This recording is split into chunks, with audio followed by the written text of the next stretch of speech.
Muchas gracias a nuestros seguidores por acompañarnos en otra entrevista en Venerables. Nos encontramos en Mi Café, ubicados en San Salvador y La Pradera. No se olviden de visitar este increíble lugar. Hace unos meses, cuando el canal estaba empezando, invitamos a nuestra competencia, según algunos, a nuestros colegas de La Posta. Invitamos a Luis Eduardo Vivanco. El segmento fue muy divertido porque pese a que nuestras líneas editoriales pueden ser un poco diferentes, la diversidad es algo que enriquece al género humano y, como no, también al género periodístico.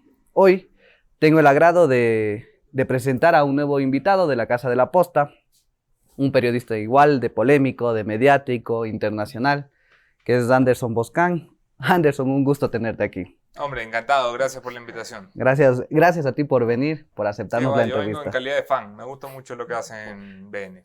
Gracias. Llevamos un año de virus en Ecuador. En El Castigo Divino, que fue el primero de la pandemia que se grabó con Luis Eduardo Vivanco, que fue hacia ti, comentaste que la pandemia te mostró un lado que tú no conocías, un lado mucho más humano tuyo, ¿no? Un lado mucho más sensible. ¿Cuáles crees tú que han sido las enseñanzas que te dejó este primer año de pandemia? Yo soy un tipo bien radical en sus posiciones y por lo general siempre el Estado me ha parecido un estorbo. Y creo que la primera gran enseñanza que me deja la pandemia es cuán equivocado estaba. O sea, cuán necesario es en cualquier país tener un Estado lo suficientemente fuerte para tres cosas. Para que no te maten a lo que sales a la calle, para que te eduquen y para que si te enfermas te curen. Y cuando vi el colapso del sistema público, el mierdero en el que nos habíamos metido con cadáveres, acuérdate, yo soy venezolano pero crecí en Guayaquil, así que soy más guayaquileño que caraqueño. Entonces, Ya hablaremos de eso. el dolor que sentía de ver a mi gente, a mis amigos, a los padres de mis amigos, botados en su casa 3, 4 días, porque no había Estado que los recogiera. O sea, dices ya muertos ya. Muertos, viejo. O sea, tú en un cuarto y en el cuarto al lado, tu padre muerto en estado de descomposición, en el calor de Guayaquil de marzo. Es algo que te toca, es algo que te enseña, y si no reaccionas con esto y no aprendes algo con esto, es que eres bruto. No, o sea, no hay de otra. Si yo no entendía que el Estado tenía que estar allí para proteger a los más vulnerables, es que soy bruto. Y se me ha dicho muchas cosas, bruto todavía no. Ahora Anderson Boscan es defensor de la salud pública, entonces. Sí, claro, sí, totalmente. Vamos, siempre lo he sido. Yo soy muy radical y muy verborreico, pero siempre he reconocido que tiene que existir un Estado. Lo que pasa es que me parece que tiene que ser un Estado eficiente. ¿Viste tú el virus de cerca? ¿Algún familiar, algún colega? ¿Ya lo viste tú en cercanía? La primera semana antes de declarar la cuarentena, se declara 13, 16 de marzo por ahí. Esa semana mi hermana, que es doctora, dio positivo y está en primera línea. Al 22, 23 de marzo, que es el peor momento en Guayaquil, mis padres dan positivo. Mis dos padres, que ya son veteranos. Los dos vivos, los dos bien, los dos jodiéndome la vida por teléfono. No digas esto, mal creado. Pero gracias a Dios vivos todos. Tuve muchos amigos que fallecieron, tuve muchos conocidos muy cercanos que fallecieron. Gracias a Dios en mi círculo familiar vivos, y en mi círculo familiar más íntimo, mi esposa, mi suegra, mis hijas, todo el mundo libre de COVID todavía. En Venezuela, tienes familiares allá. Sí. ¿Cómo se está viviendo? ¿Has sabido tú, digamos, porque es difícil saber por medios qué está pasando realmente allá? ¿Te han contado allá que...? A ver, yo intento tener ya, y lo hago de forma consciente, tengo poca conexión con Venezuela. Entonces, tú me das un mapa de América Latina y yo veo Venezuela como que Dios estaba dibujando los países y se salió de la línea y dijo, uy, ya para mí eso no es un país. Y tengo familia allá, mi abuela vive allá, mi abuela la está pasando muy mal allá, igual que todos los venezolanos, mis tías viven allá, tengo familia en Venezuela, pero ya es un país perdido, viejo. Es un país perdido porque el mundo decidió que era más importante hacer negocios con el régimen de Maduro que darle a Venezuela una oportunidad de tener un futuro libre. Y no es solamente un caos democrático, es un caos de... La gente gana $2 al mes y la economía está dolarizada. Entonces mi abuela se cayó, se rompió la cadera, su operación valía $10.000 y ganan $2 al mes con su pensión. Dime tú cómo hace alguien para salvar su vida. ¿Cómo pagas la operación? Bueno, hablaremos del tema Venezuela después, ¿no? Recientemente comenzaron La Posta a volver al trabajo presencial. Sí, ¿Cómo viviste la transición tú de un año de teletrabajo a volver a las oficinas? a mí me gusta ir a la oficina. Yo sufrí mucho, yo soy un tipo de contacto humano. Mi esposa me regaña todo el día, pues, soy una desgracia, pierdo mi mascarilla, salgo sin mascarilla. Un día me fui a hacer una prueba de sangre y entré al hospital sin mascarilla y casi me mata. Y soy un tipo de llegar y saludar a todo el mundo con un abrazo, ¿cómo estás? Saber qué ha pasado en su vida, conversar. Entonces, el no estar en la oficina, para mí sí es una joda por la relación humana que tengo con mi equipo. Luego yo trabajo donde sea, o sea, tú me dices, te voy a dejar encerrado en un calabozo y te doy acceso a internet y yo trabajo ahí cómodamente, no me pasa nada. Lo que me jodía mucho era perder el contacto humano con mis amigos, que son mi equipo, y con mis fuentes, que por mi giro eh, de profesión y de oficio en el periodismo es mucho de contacto humano. Son personas Justo que te no te iba a hablan así preguntar de eso. nomás. ¿Crees que se dificulta el oficio del periodista en una pandemia en la que no puedes salir a las calles? No todos, no todos. Primero porque sí salieron a las calles, hubo periodistas, podríamos decirlo, en primera línea, que fueron los periodistas berracos, sobre todo en Guayaquil, que se metieron a los hospitales, que se metieron a las UCI. Ya está grabando, sí, está grabando. Continúa, por También, favor, me he perdón. asustado aquí. Hay periodistas de primera línea que se metían a las UCI, se metían a los hospitales, se metían, pues, nunca dejaron de hacer su trabajo. De hecho, mucho de lo que supimos durante la pandemia fue específicamente porque los periodistas no dejaron de hacer su trabajo. Y hubo periodistas como muchos colegas en los que me incluyo, en un grupo que me incluyo, que cuando no pudimos salir a conversar con la gente, nos dedicamos, ya que estábamos vagos en la casa haciendo pasteles, a mirar contratos públicos. Y tú recordarás la ola de denuncias que salió durante la pandemia. Yo sostengo que era el efecto vagancia de COVID. Entonces estábamos, claro, 100 periodistas vueltos locos en la casa. ¿Qué haces, viejo? Te pones a ver Cercop. Y claro, mirando el Cercop empiezas a caer prefectura de Guayas, prefectura Pichincha, municipio de Quito, pequeños municipios en el oriente, pequeños municipios en la Sierra Central, en Manabí. Todo era un mierdero por donde veías. Y es porque muchos periodistas hicimos el trabajo que generalmente no hacemos. Claro que fue además lo más indignante porque en el momento más crítico de la pandemia Ujú. se descubren un montón de casos de corrupción. Hubo antes de eso unas ventas de hospitales que mira tú cómo resultaron después en el manejo, ¿no? Sí. Una cuestión terrible. Hablaremos igual del periodismo, este era un poco una introducción acerca del año del COVID. Yo te quería preguntar a ti, acá eres un periodista que se ha vuelto muy conocido, muy mediático. Cuando eras niño, ¿tú pensaste alguna vez en ser periodista? No, yo recuerdo, a ver, yo quería ser abogado. Y de hecho estudiaba Derecho cuando me metí a esta vaina del periodismo. Siempre me gustó escribir. Yo quería ser escritor y todas estas vainas que naturalmente tienen muchos periodistas. Pero recuerdo mucho cuando me llamaron para hacer una entrevista en El Expreso, que fue donde comencé, la casa en la que comencé. Y claro, y entré a la redacción la primera vez y vi un montón de gente escribiendo, ¿no? Y claro, yo me volteo y le digo a mi madre, que me había acompañado a la puerta del periódico para que no me dé miedo, le digo, y a esta gente le pagan por escribir. Entonces, claro, yo ni siquiera me había enterado, estaba recién graduado del colegio, y no me había enterado que había gente a la que le pagaban por ir a hablar con otra gente, por recoger lo que pasaba y por escribirlo. Me parecía el mejor oficio del mundo, me sentía mal porque me pagaran. Entonces, cuando me pagaban mi sueldo de pasantes, que era, no sé, $80, no sé. Y yo decía, ¿por qué me van a dar plata por algo que yo pagaría por hacer? Y descubrí que era lo mío. Y creo que me quedaré aquí de largo. ¿En qué año ocurre más o menos eso? Que llegas a las oficinas del Expreso. Vamos, graduado del colegio, no sé en qué año me gradué, tenía 18, 19 años. ¿No estaba Holguín todavía? ¿No estaba Holguín o ya se había ido Holguín? ¿Holguín cuál? Henry. Ah, Henry Holguín, yo llegué a conocerlo, sí, claro que sí, estaba en Extra. Claro, porque yo repito, igual cuando vino Jonathan Carrera, hay gente que no sabe, pero Expreso y Extra pertenecen a Granasa, entonces Claro. son la misma casa. Sí, sí, sí. ¿Lo conociste, Henry? Claro que sí, un tipazo, un gran cronista, en su estilo y en su vaina, pero genial. Igual que Jonathan Carrera, me pareció un genio el tipo. Algún día ojalá podamos igual entrevistar a Serrano, al José Delgado, perdón, me parece a mí José un Serrano. tipazo. A Serrano. Gran tipo, un gran No, José genio en lo Serrano, suyo. me da miedo a mí José Serrano. Delgado no, Delgado es un tipazo. También tuviste, ¿no?, una incursión como youtuber. Y Claro. tienes un primo youtuber, ¿no? Tengo un Logan primo. Logan, estás invitado a una entrevista. Un primo youtuber y un mejor amigo youtuber actor, que es el Liu Caldas, que bueno, ya Estás era... invitado también, Caldas. Claro, yo tenía mi época de youtuber, mira que a la final lo termino haciendo, eso es lo que digo que soy periodista.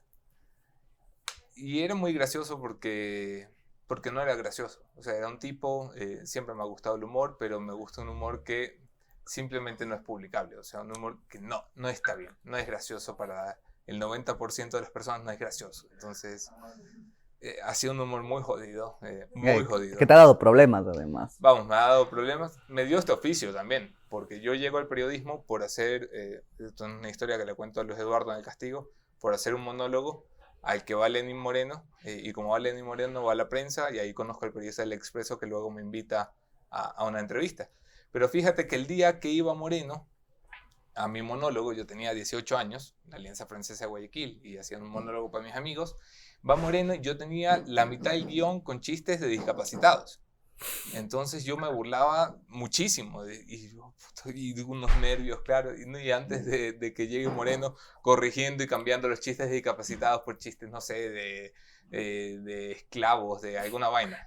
Igual de negro. Entonces. Claro, sí, no, igual impresentable. ¿Le gustó a Moreno?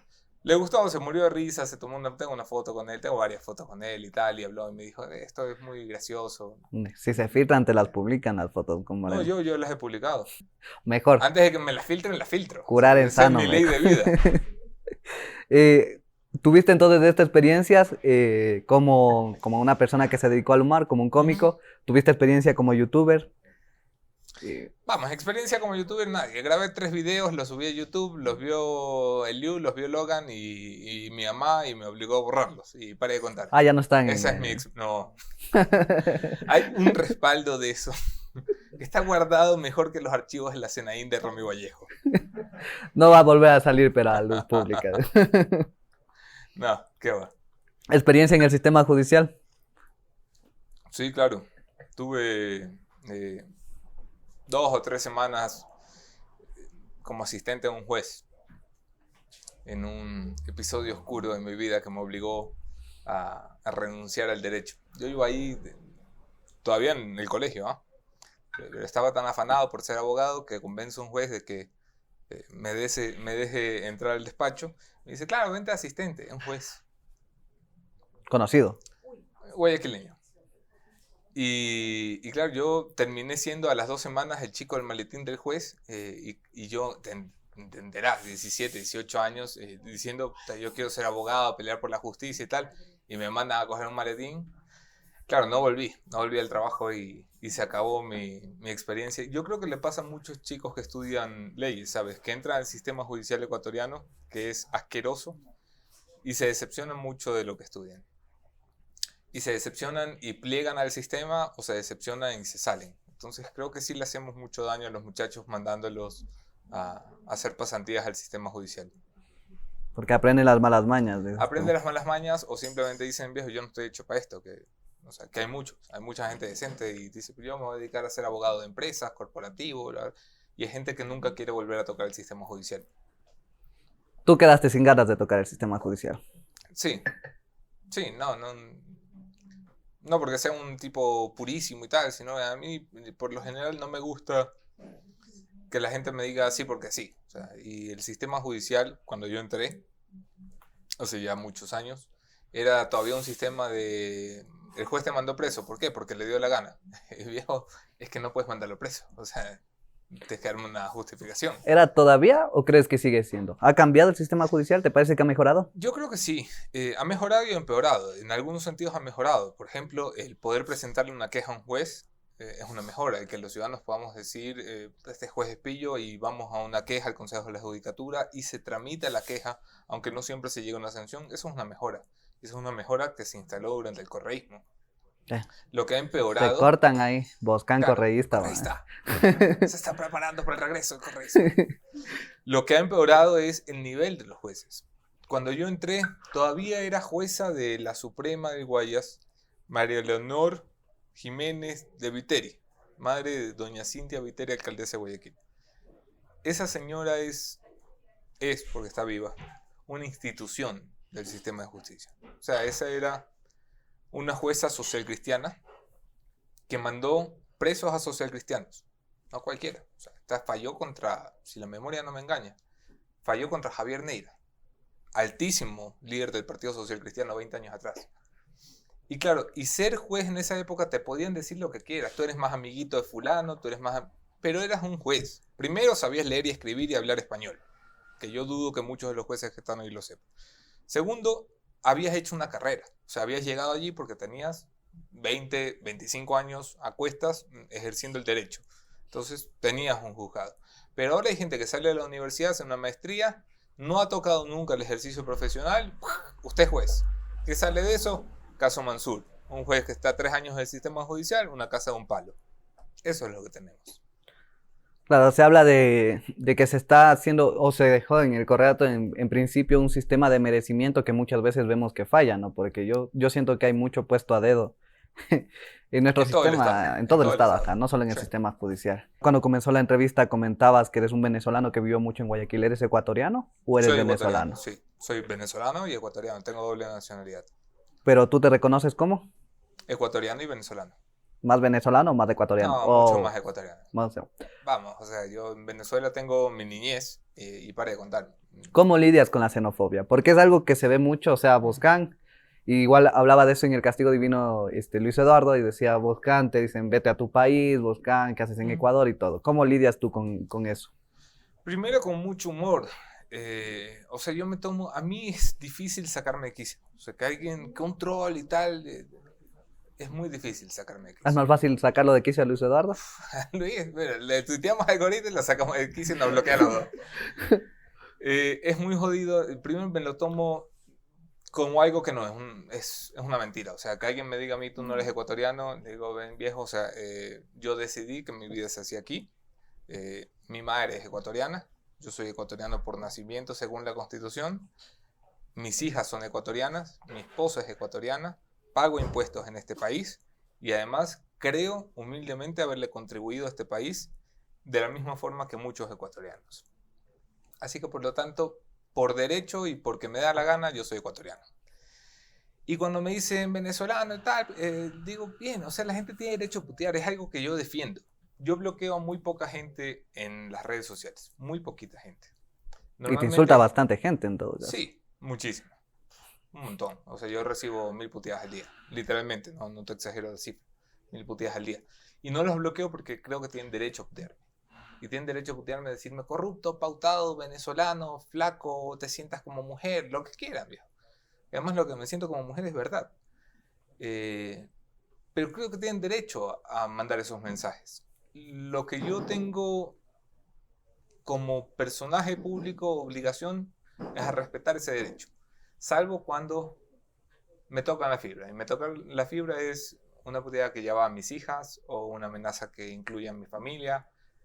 No tengo por qué tolerarlo ni permitirlo. No lo respondo, no me verás respondiendo nunca, pero simplemente lo bloqueo. O sea, yo, para que putees a mi hija, pues, ven, dímelo a la cara y vemos cómo resulta. Y soy un tipo que pelea muy mal. Pero que como buen guayaco tiene que dar la pelea, pues viejo, no puede quedar mal. Pero de allí lo de venezolano y tal, mira, el que crea que yo no tengo derecho a hablar en el Ecuador, pues está muy bien. Yo le respeto el derecho a creer lo que le da la gana. Pero yo voy a decir lo que me da la gana cuando me da la gana, con permiso de alguien o sin permiso de alguien. ¿Quién lidia mejor con la pauta? Con que les diga el pauta a Luis Eduardo, con que les digan pautados, vendidos. ¿A cuál le molesta menos? Sí, no es lidiar mejor, es lidiar distinto. O sea, Luis, yo creo que ya cada día menos, pero sí se toma las cosas con pechito. A mí me resbala, o sea, yo siempre he contado esto y mi madre me regaña mucho, pero en el colegio a mí me decían, tu madre es zorra, y yo decía, también es gorda. Y me reía de las cosas. Es otra manera de lidiar. No me ha afectado nunca que me digan lo que me quieran decir, o sea, no me afecta. No, ¿Has visto enfurecido a Luis Eduardo por el tema ese? Lo vi acongojado, constipado. Lo vi en un momento. Es muy jodido hacer un trabajo honesto, entregado, poniéndote en juego, porque toda la gente que te putea en redes no te dan ni la cara, o sea, no te dan ni el nombre. Nosotros ponemos nuestra cara, nuestro nombre y salimos a bronquearnos, no con Luis Eduardo y Anderson, salimos a bronquearnos con el ministro que maneja la policía, con el ministro con más presupuesto del Estado, es decir, con gente que tiene como defenderse o incluso tiene como atacarte. Y es muy jodido hacer ese trabajo y que alguien trate de mancharlo por una relación comercial. Entonces sí creo que a él le afectó como a todos. O sea, a mí menos, porque ya te digo, no acostumbro a moverme por esos sentimientos. Y en el equipo, digamos, no, fuera de Luis Eduardo y Anderson Boscan, las personas que trabajan con ustedes, que es un equipo grande, son casi 20 personas, ellos cómo se toman o cómo lidian con la crítica constante a la posta. Yo creo que hay momentos, cuando recién entran y son flacos que acaban de aparecer en la posta, claro, ellos están muy emocionados porque, aunque no lo creas, para muchos jóvenes periodistas la posta es el lugar donde querer estar. Y es algo de lo que me siento genuinamente orgulloso, que hay una generación que dice, yo quisiera estar ahí. Y cuando logran estar allí, me imagino que llegan donde sus colegas periodistas a decirles estoy en la posta y les cae una lluvia de puteadas. Que yo, claro, los veo llegar a la semana chicopalados, diciendo, no, mis amigos dicen que estamos en un medio que no es serio, que no hace periodismo. Y creo que es un primer momento. Y luego hay un segundo momento de sacarte a la madre con nosotros, que además de ser un buen ambiente, muy gracioso, bielitas, lo que quieras, es un lugar donde se trabaja mucho. O sea, en la costa nos podrás decir pautados, pero no nos puedes decir vagos, digamos. O sea, trabajamos que da miedo y trabajamos y damos todo lo que hay que dar y nuestro equipo trabaja con nosotros. Además no somos el tipo de gente que dice, oye, hazte esto y ya lo veo mañana. O sea, estamos allí haciendo las cosas con nuestro equipo.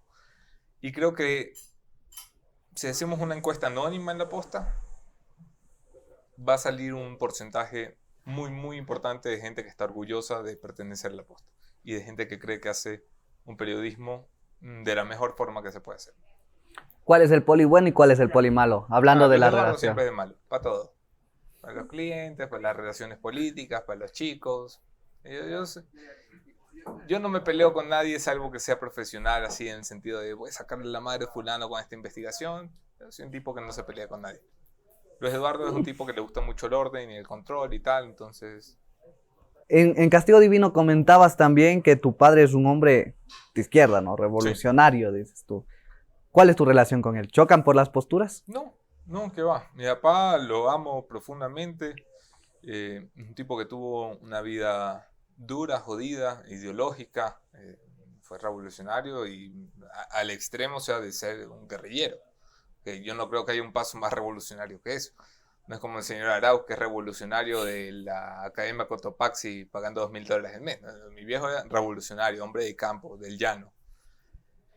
Luego también un tipo muy racional. O sea, una vez que yo creo supera el trauma ideológico que es jodido, es un tipo muy racional en el sentido de reconocer lo que está mal. O sea, no lo vas a ver defendiendo a Maduro, pero nunca.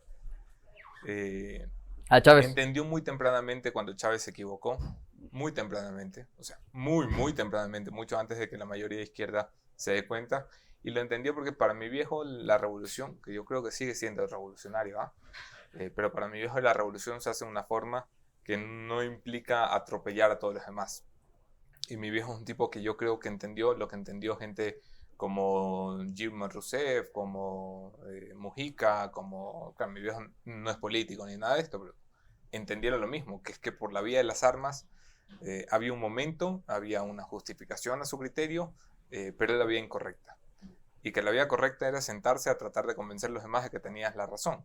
No ir a mandarles el SDI, la justicia, los jueces, los fiscales, para mostrarles que tú tienes más poder y por lo tanto más razón. Eso lo entendió mi viejo. Es una pena. Yo lo sentaría a Correa con mi viejo un rato para que le dé unas clases. Mi viejo Correa y le diga, mira, es que así no se hace, flaco. ¿Aceptarías de entrar en un cuarto solo con Correa a los 20 minutos? No creo que mi esposa me deje. Yo converso con todo el mundo. Si Correa quiere venir y conversar, que venga al Ecuador, que pase migración, que le explique a la policía que viene solo un ratito. Nos vemos, nos reunimos 5, 20, 30 minutos, lo que él necesite, y conversamos. ¿Cómo te tomaste la invitación? ¿Qué crees que quiere Con hacer mucho Correa humor, como contigo? siempre, con mucho humor. O sea, ya ves tú, le respondí pillín. Y ese fue básicamente mi comentario. Yo creo que es un tipo muy pasional, entonces dice cualquier babosada que se le cruza por la cabeza y a veces no mide sus... O sea, en un momento en que su campaña está intentando decir el odio ya no está de moda, el tipo invitándome a los puñetes o a otra cosa, creo que le hace daño a la campaña de Arauz. Y creo que es un tipo que no se mide, que está tan acostumbrado a ser el gran patriarca, el tipo que tenía 200 militares custodiándolo, que claro, no se mide nunca en lo que dice. ¿Crees que de seguir la línea correísta, la acusación de que Ecuador se puede convertir en una Venezuela es real? No. No, ¿verdad? No, siempre me ha parecido un despropósito. Creo que hay evidentes similitudes entre uno y otro, pero Ecuador no se va a convertir en Venezuela gracias a una sola cosa, que es el dólar, básicamente. O sea, si aquí le dejas una maquinita de imprimir a Correa o al que venga, aquí es la Feria de la Alegría. Y si no, pregúntale a los que tengan 40 plus, a ver cómo la pasaba en el 97, en el 98, cuando iban al día siguiente a comprar lo mismo que habían comprado en 100 sucres y valía 120. A la inflación que llegó a estar en 1000%, 2000% aquí en los años antes de la dolarización.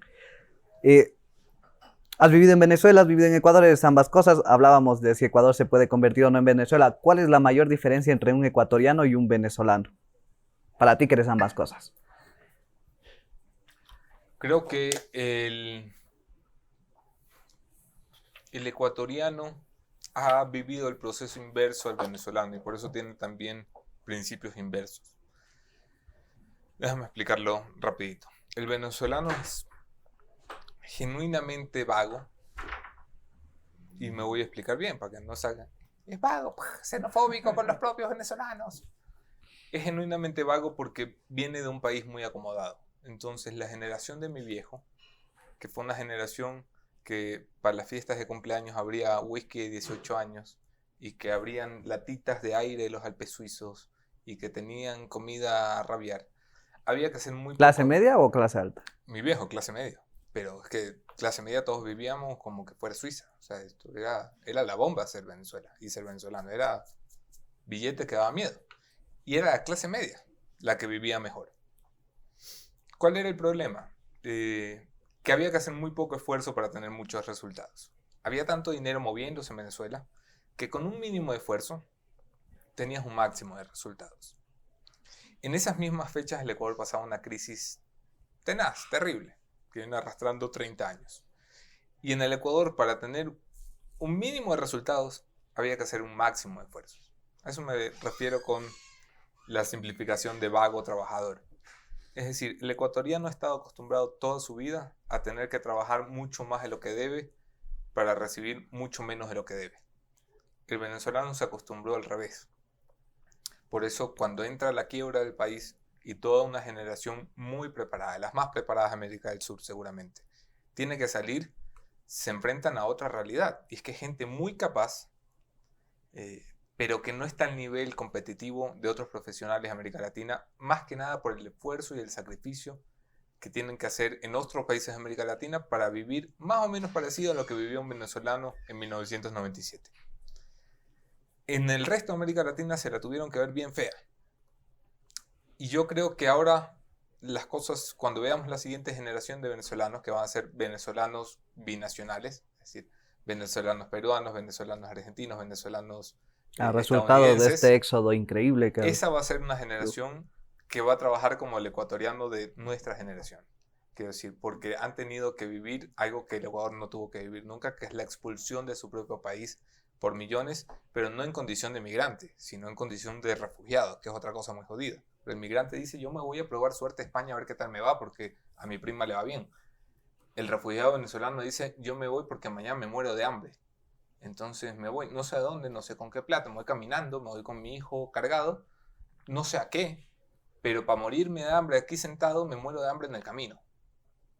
Y creo que esa generación de venezolanos, de aquí a 15 años, 20 años, va a ser una generación de la que muchos nos podamos sentir orgullosos en distintas partes del mundo. Claro, igual recordar que Ecuador, como tú dices, en el 97 hubo una ola migratoria que fue ¿Mm? mucho ecuatoriano fue a Venezuela, Sí, además, claro. Bueno, muchísimo desde los ecuatoriano. 70 muchos ecuatorianos fueron a Venezuela. Se calculaba la población ecuatoriana en Venezuela como en 300.000 personas. ¿Ah? Hablas de la clase media que era acomodada. Ujú. Si eran tan acomodados, ¿cómo es que Hugo Chávez consigue tanta popularidad? Y además se habla, yo Ujú. leía por ejemplo en Galeano o así, que antes de Hugo Chávez había venezolanos que ni siquiera eran ciudadanos o que no tenían acceso, y cuando no eres ciudadano no tienes acceso a seguridad social, ni siquiera existían en el registro. Leí yo, digo, en Galeano A y ver, decía en Correa, bueno, Venezuela, como en cualquier país de América Latina, el que haya riqueza no quiere decir que todos sean ricos. Entonces, el que haya una clase media acomodada no quiere decir que sea mayoritaria.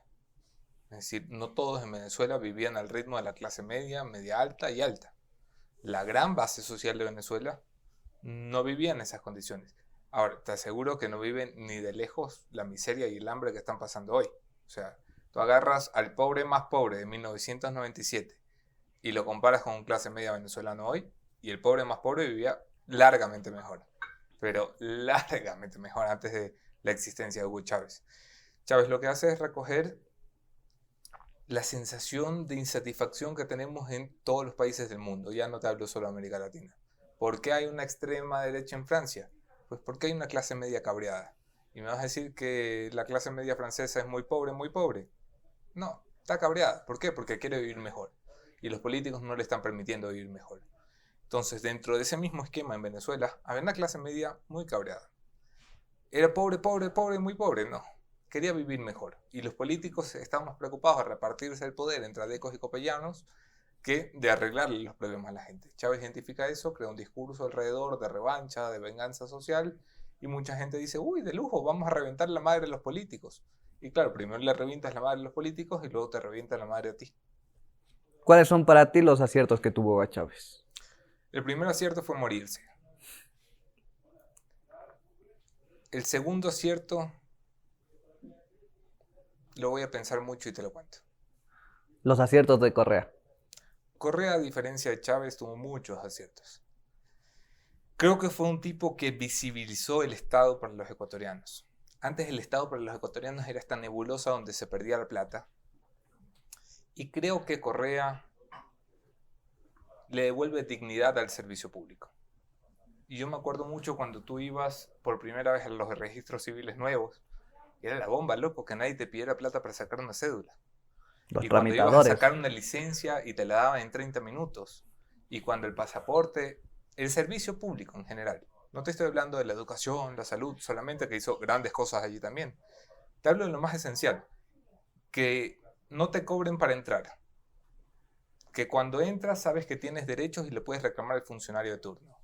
Esas cosas las hizo Correa porque Correa entiende el Estado como una institución al servicio de los ciudadanos. Eso lo entiende muy bien. Y los grandes desaciertos del Correato. Evidentemente los excesos del correísmo. El creer que el poder es para mí solito.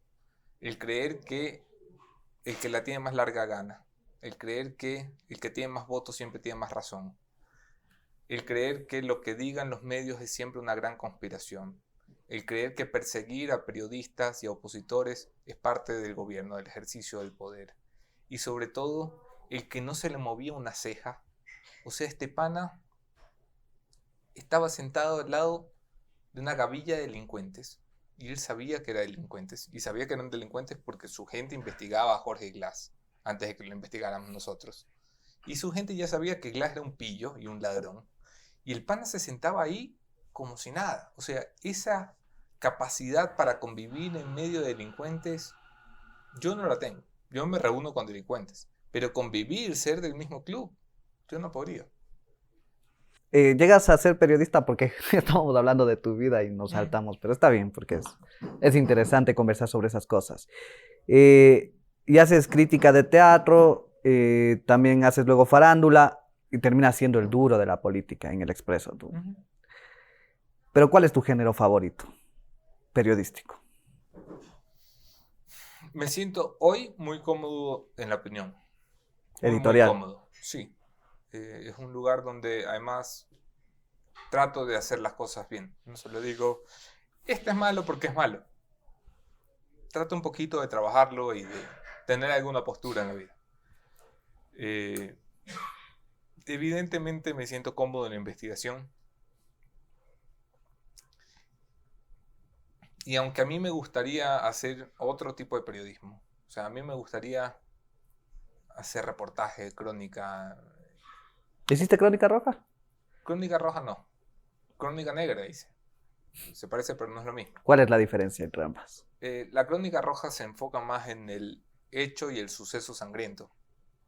Y la crónica negra recoge un poco el antes y el después. Es decir, se centra en los procesos investigativos para determinar cómo llegamos a ese hecho sangriento, de muerte, de violación o de lo que sea. Pero es un poco recoger el perfil criminalístico de lo que investigamos, más que ir a encontrar un cadáver degollado, sino encontramos a el asesino del cadáver degollado que fue hallado en Guayaquil, porque el asesino llamó a su hijo en el día del cumpleaños. ¡Pum! Esa es una bella crónica, bellísima. Cayó por llamar a su hijo. Pero me sentía muy cómodo en la crónica y yo soñaba como muchos de los periodistas que salen de la universidad, porque yo sostengo que las universidades ahora lo único que enseñan a los muchachos es crónica y salen todos estos muchachos diciendo yo quiero ser Caparrós. Yo le digo, viejo, o sea, yo necesito más Woodward y menos Caparrós. O sea, escribir bonito es una condición para estar. Escribir bonito no es el fin. O sea, no me puedes decir que toda la vida académica en esos 5 años que estuviste en la universidad fue para que te dijeran que el fin del periodismo es escribir bonito. O sea, yo necesito que vayas, investigues, saques cosas y que además la cuentes bonito. Pero eso es un requisito, no puede ser tu finalidad. Y creo que tenemos toda una generación de periodistas confundidos, pensando que el gran periodismo es aquel que escribe bonito, un tema bonito, que va y dice, voy a hablar del hambre. Es el gran libro de Caparrós que llevan muchos. Y dice, claro, y el tipo te cuenta cómo es el hambre. Sí, viejo, pero vamos a hablar de los problemas que genera el hambre. O sea, anda, mírate en qué nos estamos gastando la plata que no está llegando comida a nuestra gente. Me parece más importante eso que ir a hablar del hambre. ¿Qué hay que cambiar en las facultades de comunicación? Que es una pregunta que le hice también a Jonathan y a Luis Eduardo. Yo creo que lo primero que hay que cambiar es el modelo. O sea, no puede ser que los periodistas toquen una redacción cuando se gradúan. O sea, y esto de las pasantías, el 99% de las redacciones de este país, el pasante es el chico del café y las donas. En la posta tratamos de que los pasantes sean parte de nuestro equipo y la mayoría de ellos se incorpora después al equipo. Pero no puede ser que los periodistas aprendan periodismo una vez que se gradúan de la academia.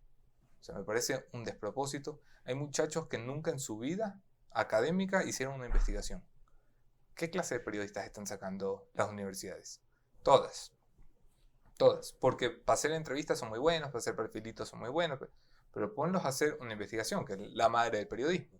O sea, periodista deportivo que no investiga no es periodista, periodista de farándula que no investiga no es periodista, periodista político que no investiga no es periodista, y todos estos placos llegan sin tener la más mínima idea del proceso de reportería y de cómo se construye una pieza periodística de investigación. ¿Prefieres la prensa escrita o la digital y multimedia? Yo prefiero la prensa escrita, largamente, pero la gente prefiere la digital y multimedia, y mi obligación es escoger entre lo que prefiero yo y prefiere la audiencia, escoger siempre lo que prefiere la audiencia. Pausa comercial. Vamos a hacer un anuncio de recompensas. No se olviden de visitar mi café en Quito, que queda en la San Salvador y Pradera, de lunes a viernes de 9 a 7, y los domingos de 9 a 6. Por consumos superiores a $10, BN les invita una picada o una bebida totalmente gratis. Solo tienen que decir que vienen de parte de nosotros y listo. Les dejamos la dirección y el enlace en el video. Hablemos de la posta. ¿Cuál es la versión de Anderson Boscan sobre la creación de la posta? La misma de Luis Eduardo. Nos encontramos un día por aquí cerca en Quito, nunca sé dónde estoy, pero había un edificio de Movistar por aquí en Quito, en Diego Almagro, que creo que es esa Cerquita. calle. Ahí había un patio de food trucks. Nos encontramos para conversar y resulta que él tenía la idea de armar un medio digital, yo tenía la idea de armar un medio digital, y cuando nos compartimos un poquito de la idea del otro eran más o menos lo mismo. O sea, los dos sentíamos que el modelo de periodismo formal se había agotado, que esto de contar las cosas como que no tuviéramos emociones ni preferencias, no lo identificaba a él, no me identificaba a mí. Y teníamos poco tiempo de conocernos, 2, 3 semanas. Gran Bueno, competencia, ¿no? Política en la hora y política en expreso, me sí, por parece. supuesto, por supuesto. Yo era mejor que él. Claro, Y, él acepta en la entrevista que entonces una envidia porque le llevabas la delantera bueno, pero era el Expreso, no era yo. Ahí sí el Expreso era una máquina y yo lo que reconozco es se mandaba las mejores portadas de esa época. O sea, yo leía La Hora solamente para leer la portada, tenía muy buenos titulares de portada. Y a los 2, 3 meses de reunirnos y ver que teníamos las mismas ideas, pues nada, estábamos ya fundando La Posta. y se lanzan. Deciden salir de sus diarios y lanzarse Tal cual. un medio. ¿Cuál era tu mayor miedo en ese entonces, cuando te lanzas ahí a hacer tu emprendimiento? O sea, evidentemente era el económico. Yo vengo de una situación personal que en ese momento era muy inestable. O sea, yo tenía un gran trabajo, con un gran sueldo, con promesas de aumento de sueldo, con una gran carrera por delante y la estaba cambiando por un blog. Y la estaba cambiando por un blog que además me implicaba moverme de ciudad, renunciar a mi trabajo, pedirle a mi esposa que renunciara al suyo. Yo estaba esperando a mi segunda hija, mi esposa estaba embarazada. O sea, para mí fue una decisión importante. ¿Te arrepientes o estás No, totalmente contento? qué va, es la mejor decisión que pude tomar. ¿Cuál crees que es la mejor cualidad y el peor defecto de Luis Eduardo? La mejor cualidad, creo que es su frontalidad. Luis Eduardo en la vida pública y privada es un tipo frontal. Además es muy divertido ser socio de él porque es un tipo que no se puede guardar las cosas, ¿no? O sea, yo sí, yo soy un tipo que disimula mucho, entonces si de pronto haces algo que no está correcto, pues en algún momento se lo diré. Luis es un tipo que se descompone y te lo tiene que contar. Y eso puede chocar mucho con mucha gente, pero yo lo aprecio porque es un tipo muy de frente, muy transparente, y eso, si lo sabes manejar bien y lo tomas bien como lo tomo yo, crea lazos mucho más estrechos que los que creas en otras condiciones. Y en su vida pública el ser tan frontal le vale muchísimas críticas, pero yo lo aprecio porque son pocos los periodistas que tienen el par de pelotas para decir lo que de verdad quieren decir. Su mayor defecto seguramente es su sangre caliente. O sea, es un tipo que es muy fácil hacerlo estallar. Entonces, hay momentos en los que debería guardar la compostura y no la guarda, y eso le perjudica a él, sobre todo. Y creo que hace mal. Se lo he dicho muchas veces, y no creo que le esté contando un secreto a nadie, pero claro, es un tipo que tiene que trabajar mucho cómo le afectan las cosas. ¿El uso de las boinas es coincidencia Sí, o totalmente coincidencial. por qué usas tu boina? Él nos contó su historia. ¿Tú por qué? Yo tengo una madre muy jodida que no me dejaba salir de casa si no me peinaba. Entonces un día descubrí que si me ponía gorra no me tenía que peinar. Y le dije, mamá, pero si me pongo gorra no me peino. No, no te peinas. Bleh. Nunca me quité la gorra. Y cuando empezaba a trabajar en la corte, mi padre me dice, parece ridículo con traje y gorra. Ponte una boina, me da una boina de cuero, café. Y fue mi primera boina y dije, bueno, esto es lo que voy a usar. Y de hecho todavía no me peino, como puedes ver. Te va a hablar tu mamá ya. ¿Por qué saliste Estos son despeinado? efectos, mami, son efectos que me pone esta gente. Y el crecimiento de la posta es evidente. O sea, es un medio que ha crecido un montón en los últimos. Ya cumplieron 3 años hace poco, igual que nosotros. A largo plazo, como empresa que nació del emprendimiento, ¿cuál es su objetivo? Yo creo que estamos trabajando en muchos objetivos a la vez. O sea, tenemos objetivos de fortalecer el contenido audiovisual, intentar un experimento de lo que sería una televisión digital. Eh, yo tengo objetivos que comparto con Luis Eduardo, muy personales, de lograr internacionalizar la marca. Yo creo que es posible replicar la experiencia de la posta en otros países y hay interés en otros países por replicar la experiencia. Pero creo que el principal objetivo es seguir inventando y reinventando todo. O sea, a mí lo que me gustaría de la posta es que pasen 5, 10, 15 años, siempre haya algo nuevo. Y que la gente que trabaja allí diga, ¿y qué tal si ahora hacemos esto? Y esas son las palabras mágicas. ¿Y qué tal si? O sea que igual está la idea de hacer una franquicia de todas maneras también. Sí, sí. ¿Cuál crees que ha sido el mayor fracaso o el mayor error de la posta? El mayor error de la posta ha sido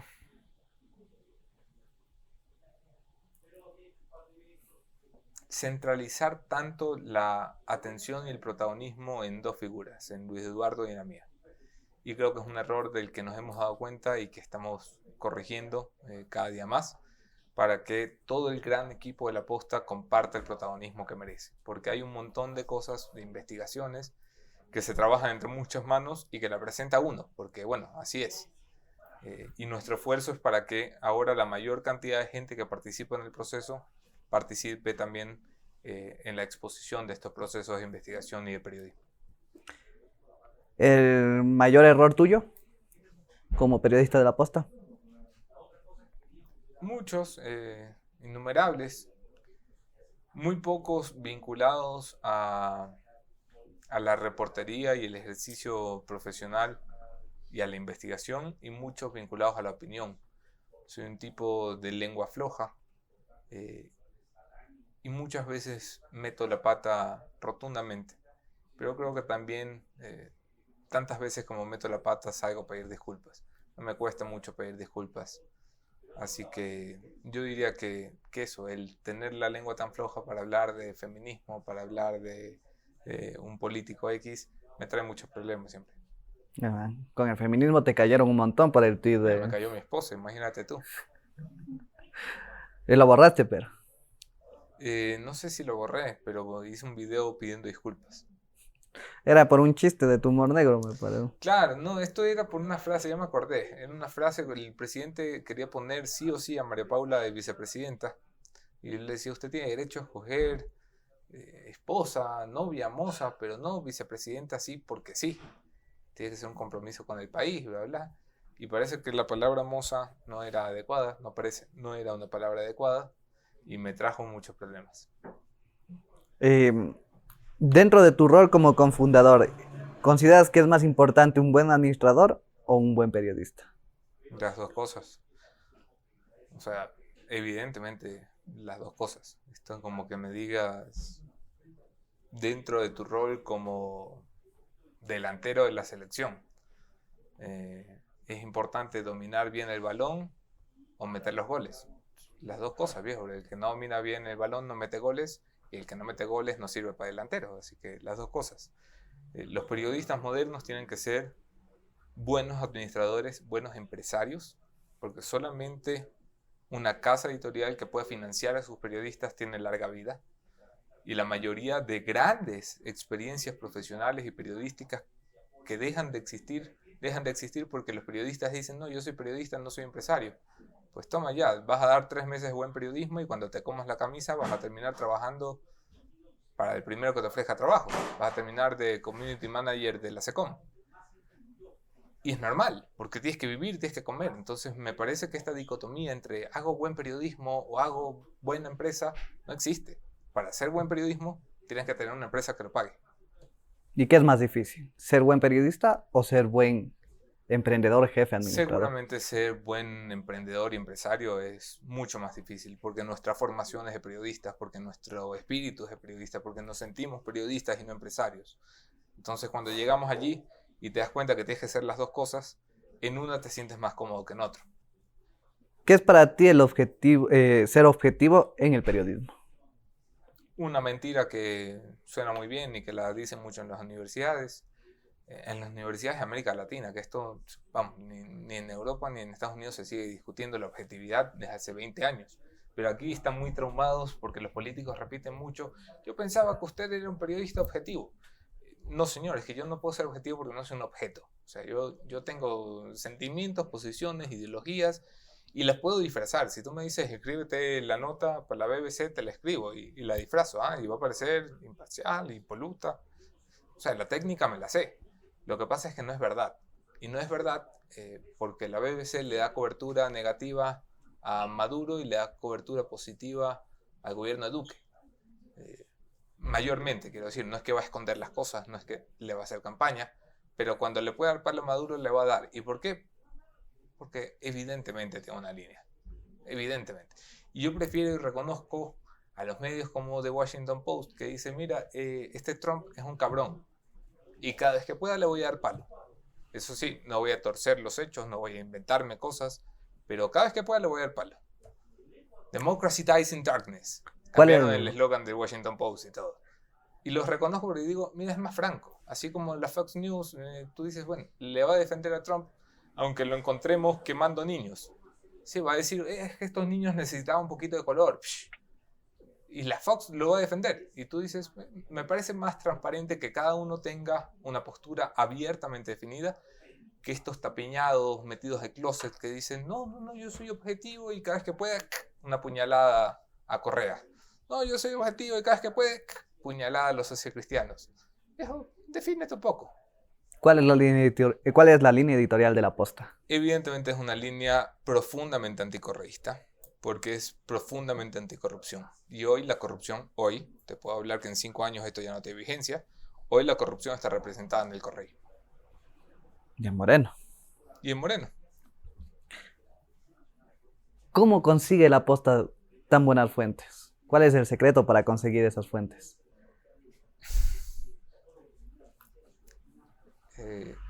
Creo que es una mezcla de muchas cosas. Primero,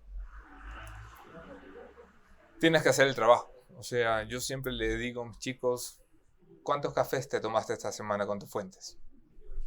Porque el que no toma café no hace fuente. Y tomar café me refiero a ir, verle la cara, saber que estás ahí.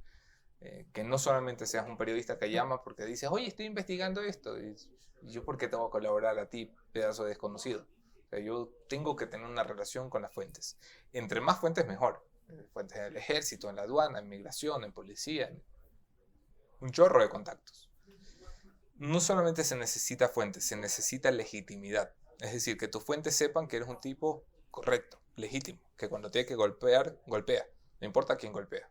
No importa si golpeas a tus amigos, los golpeas. Tienes que tener una audiencia importante. Porque entre un periodista de un medio que llega a 1000 personas y un periodista de un medio que llega a 1.000.000, siempre voy a querer entregar mi información al que llega a 1.000.000, porque quiero generar impacto. Y creo que tienes que ser, sobre todo, un tipo creíble. Que cuando sale a decir algo, la gente le cree y eso es algo que solamente se hace con el tiempo. Afortunadamente, creo que La Posta lo tiene todo. Para ti, para Anderson Boscagno, entrevistas en las mañanas a un montón de personas, a un montón de políticos. ¿Cuál crees que es el político más difícil, más guerrero para una entrevista que ha dado Ecuador?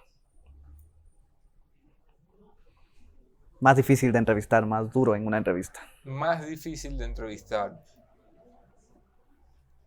Yo creo que hay dos. Rafael Correa, a quien no he entrevistado nunca, pero lo he visto en muchas entrevistas. Es un tipo jodido de entrevistar. Primero porque no hace pausas. Cuando hace pausas y no le gusta lo que dices, te respeta.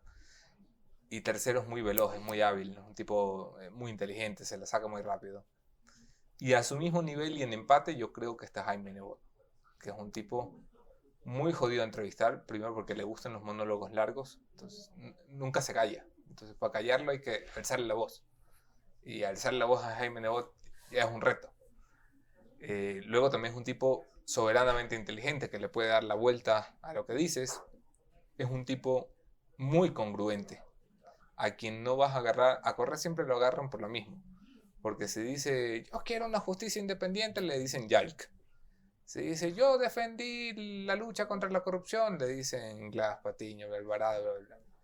Pero Nebot no. Nebot es un tipo que por lo general, si tú revisas los discursos de Jaime Nebot 30 años atrás, aborto, ciudadanía, derechos humanos, es el mismo Jaime Nebot de 2021.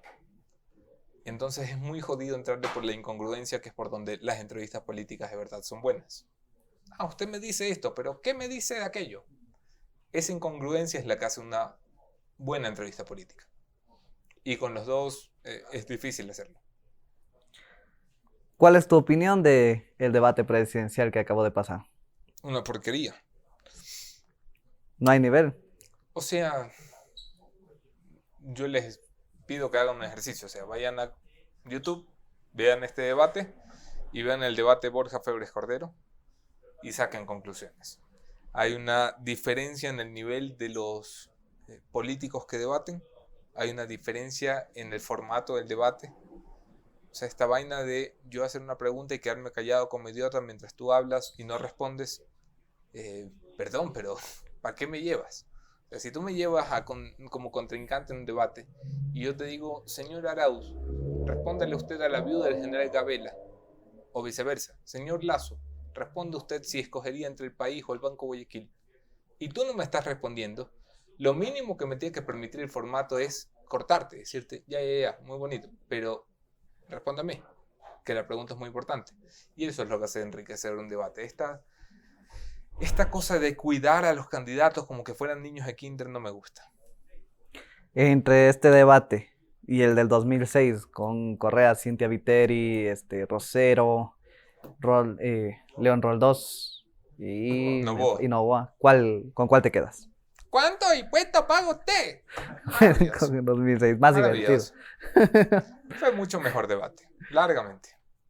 Y justamente hablas del último debate, hablábamos. Ecuador vive esta polarización, digamos, una polarización política desde hace 14 años, desde que entró Correa al poder, sin precedentes. ¿Tú crees o crees que hubo esa tercera vía? ¿Crees que Yacu o Hervás eran esa tercera vía que no respondía a esa polarización?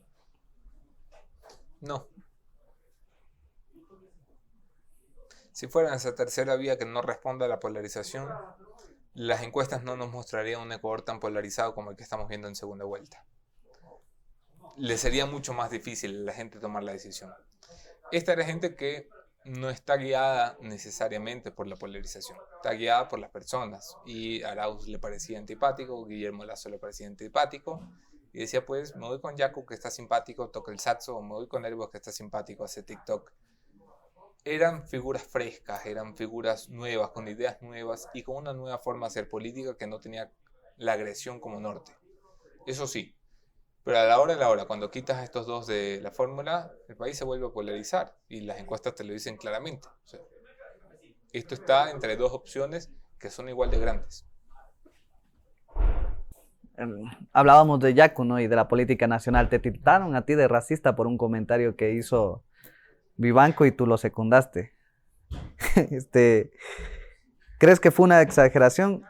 ¿Cómo llevaste las críticas por ese comentario y cuál es tu relación actual con el movimiento indígena?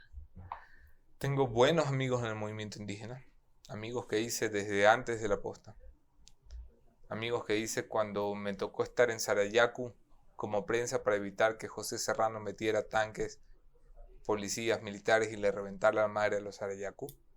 Una semana te quedaste allá, ¿no? Ajá. Tengo grandes amigos allí. Ya no los digo muy públicamente para que no les hagan bullying dentro, pero evidentemente yo soy un tipo frontal y yo me hago cargo de lo mío.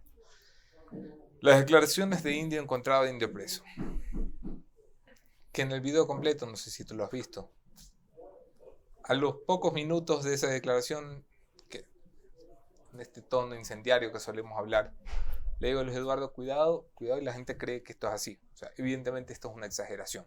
Es una exageración porque a lo que me refiero es a todos los líderes del movimiento indígena que secundaron este atentado contra el sistema y el Estado de Derecho, que fue octubre de 2019, donde el señor Vargas abiertamente secuestró gente, donde el señor Vargas abiertamente secuestró policías, donde el señor Vargas y el señor Issa dirigieron una manifestación que incendió la Contraloría General de la República, donde se intentaron tomar el Parlamento ecuatoriano. En cualquier país del mundo, estos estarían presos. Y me vale madre si son indígenas, si son negros, cholos, blancos, gringos. El idiota que viene a quemar la Contraloría tiene que estar preso. Por eso es lo que distingue a las sociedades modernas del medioevo. El que tengas un sistema de justicia que dice, usted será muy importante, señor Vargas, usted será el segundo mandatario de la nación y lo harán creer la mamá de Tarzán, pero usted es un delincuente, usted delinquió en televisión nacional en vivo. O sea, ni siquiera tengo que ir a probar el delito flagrante.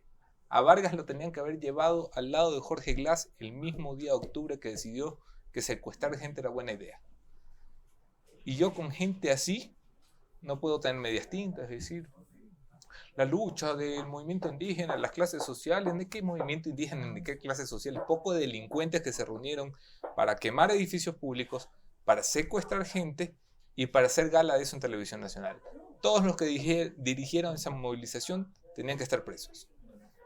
Y la posición con el informe de la Defensoría del Pueblo que dice que hubo también crímenes de lesa humanidad de parte del Estado, ¿la compartes? Yo no soy testigo de ningún crimen de lesa humanidad, pero si el señor defensor del pueblo lo dice, yo quiero que se haga responsable de eso. Para eso está en el cargo, y quiero que la justicia y la fiscalía lo investiguen. O sea, el señor denuncia, el señor es una autoridad. No me cae bien el señor. El señor es una autoridad. Si la autoridad que está allí para defender derechos humanos del Ecuador, de los ecuatorianos, dice que se atentó contra los derechos humanos y se cometieron violaciones sistemáticas, que es lo que significa un crimen de lesa humanidad, bueno, el proceso es muy simple. La fiscalía lo investiga, presenta su acusación ante el sistema judicial y un juez determinará si el señor Moreno es un violador de derechos humanos, y si lo es, al tarro acompañar a Jorge Glass. Yo no me hago ningún lío, pero eso se tiene que resolver en el sistema judicial. Recientemente, la Posta sacó la investigación de las vacunas VIP. ¿Cómo se hizo la investigación primero? ¿Cómo se hace la investigación de la vacunación VIP? La vacunación VIP es un esfuerzo importante que hace Jefferson Sanguña, la Moni Velázquez, que es mi esposa, que anda por ahí, y este servidor. Y es una investigación que nos toma un esfuerzo extraordinario, porque al ver que estaba cerrada la información en el gobierno, en la cúpula ministerial, en la cúpula del comité de la mesa técnica, es decir, todos los tomadores de decisión sabían que estaban escondiéndola y la escondían adrede. El único camino que teníamos era la base de los colaboradores y funcionarios públicos. Y con esa base de colaboradores, de funcionarios públicos honestos, empezamos acercamientos para que de uno en uno nos pudieran ir reportando: yo estuve en esta vacunación, yo estuve en esta de acá, yo conozco a un amigo que estuvo en esta de acá.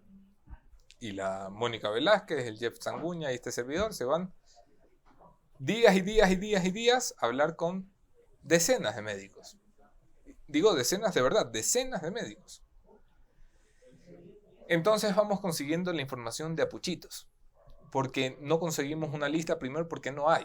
O sea, porque de los 87.000 vacunados que había cuando empezamos la vacunación, el ministerio tenía registros de 15.000. Había 70.000 personas a las que nadie sabía quiénes eran.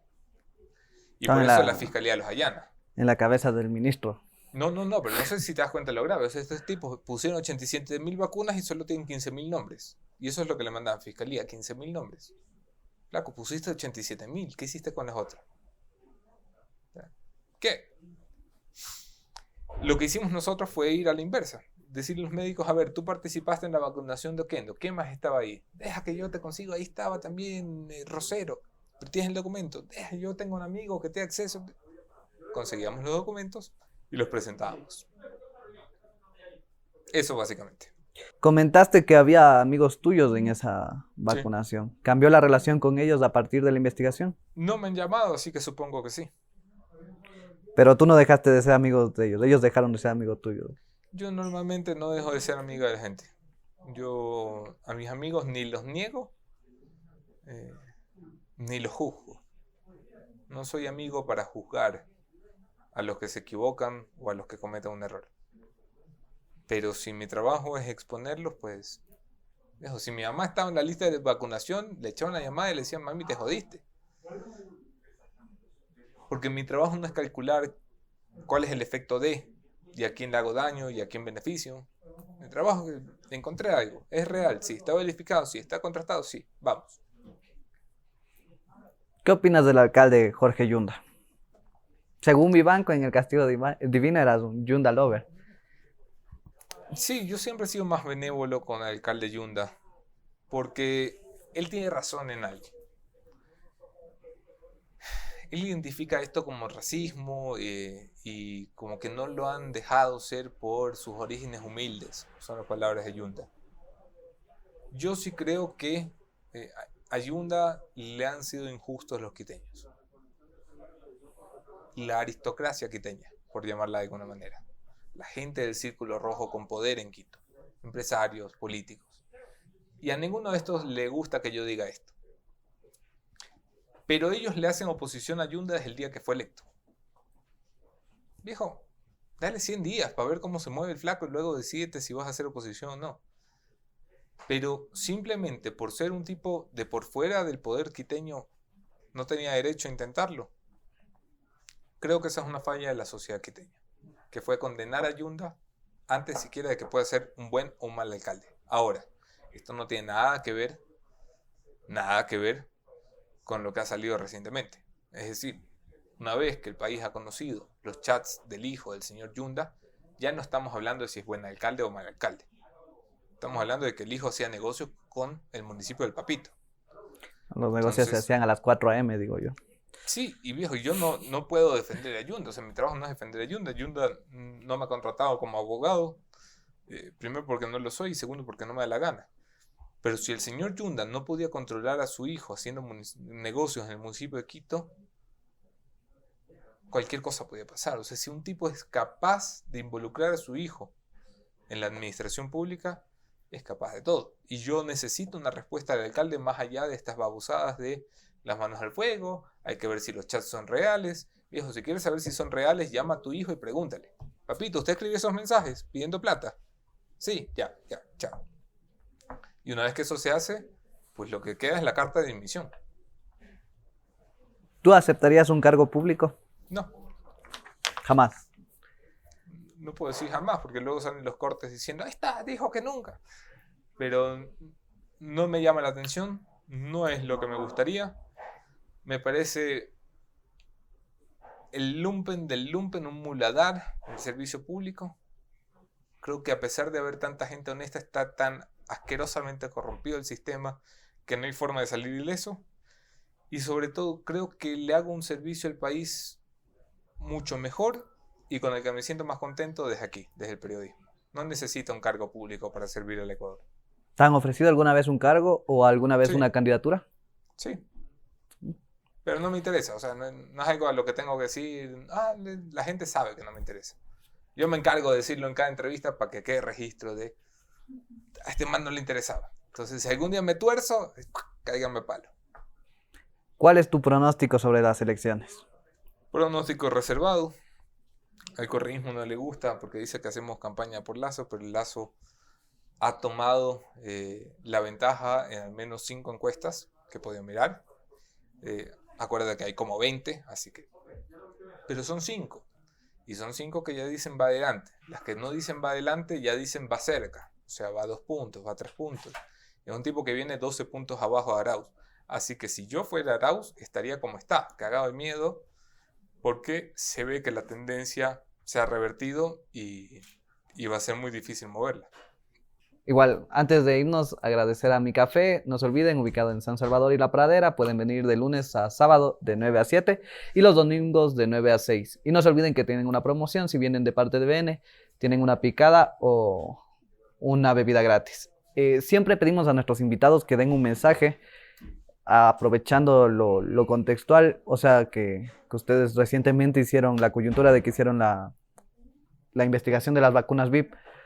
Un mensaje a aquellas personas que todavía siguen esperando las vacunas y que no han podido acceder porque no están en el círculo de amigos o no son VIP, digamos, y que merecían la vacuna, esos ancianos. Voy a dar un mensaje corto.